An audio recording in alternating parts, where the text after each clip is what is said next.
An article by Floyd today.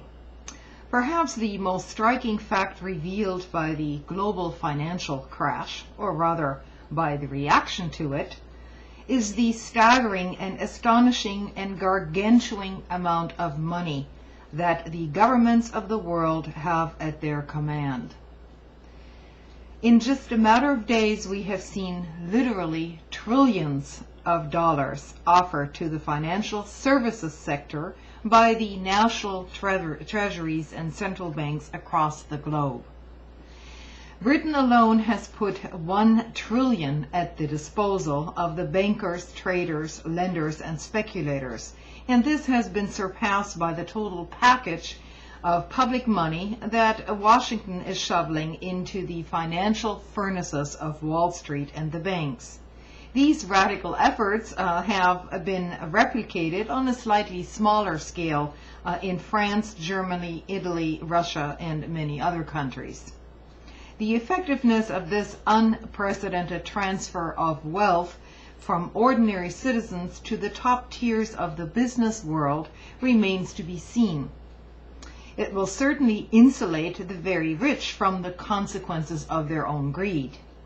But it is not at all clear how much these measures will shield the vast majority of people from the catastrophe that has been visited upon them by the elites. By putting aside for a moment the actual intent, details, and results of the global bailout efforts, it is their very extent that shocks in stark, harsh, and all-revealing light. The brutal disdain with which the national governments of the world's leading democracies have treated their own citizens for decades.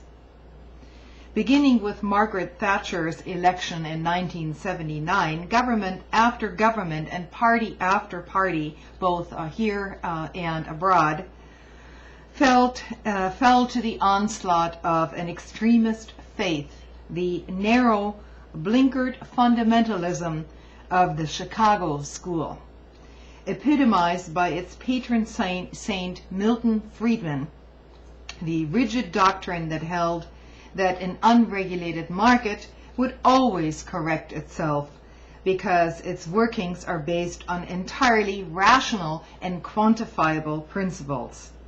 This was, of course, an absurdly ignorant view of history, money, and human nature.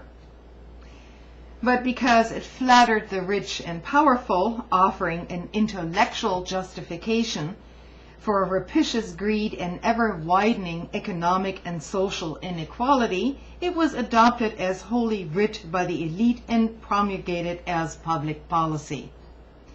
This radical cult, a kind of Bolshevism from the top, took its strongest hold in the United States and Britain, and was then imposed on many other weaker nations through the IMF-led Washington Consensus, or more aptly named by Naomi Klein, the shock doctrine, with devastating and deadly results.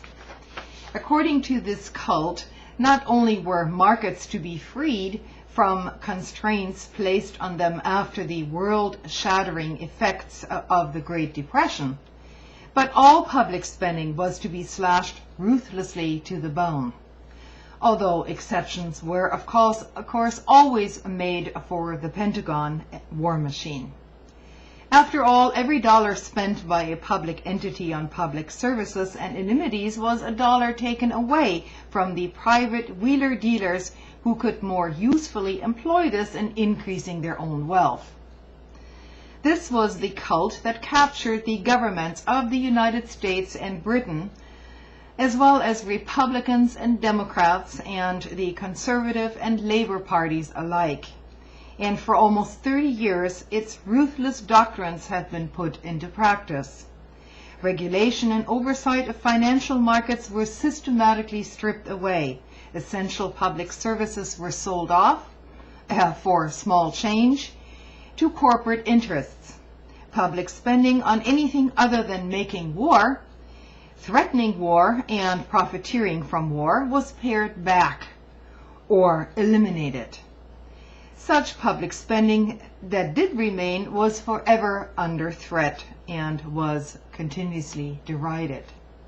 Year after year, ordinary citizens were told by their governments, "We have no money to spend on your needs or your communities or your infrastructure, on your health, on your children, on your environment, or on your quality of life. We simply can't do these things anymore."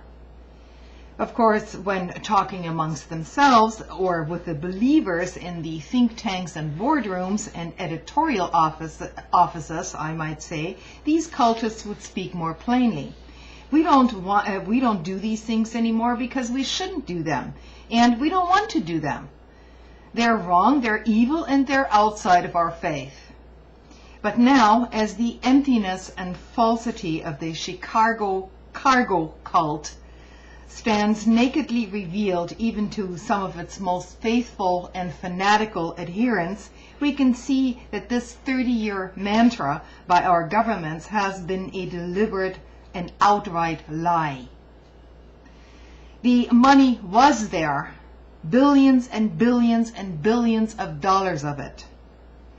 We can see it before our very eyes today, being whisked away from our public treasuries and showered upon the banks and the brokerages once again. Money to build and generously equip thousands and thousands of new schools, well-paid and well-trained teachers, small teacher-student ratios, a full range of enriching and inspiring programs. No money for that. Money to revitalize the nation's crumbling inner cities, making them safe and vibrant places for small business and families and communities. Money's not there. Money to provide decent, affordable, and accessible health care to every citizen, to provide dignity and comfort to the elderly. That money is not there. Provide money for affordable higher education for those who wanted it and could qualify. That money also is not there. Money for affordable, workable public transport systems for the pursuit of alternative sources of energy for sustainable and sensible development. That money is also no longer there.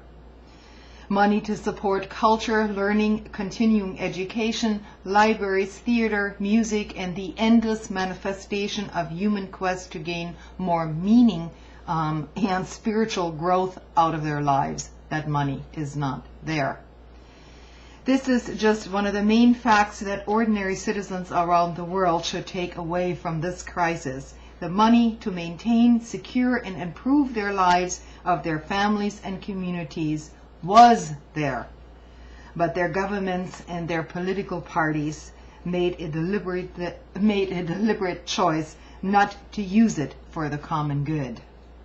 Instead, they subjugated the well-being of the world to the dictates of an extremist cult, a cult of greed and privilege that preached iron discipline to the poor and the middle classes, but released the rich and powerful from all restrictions and all responsibilities for their actions. And so this story continues.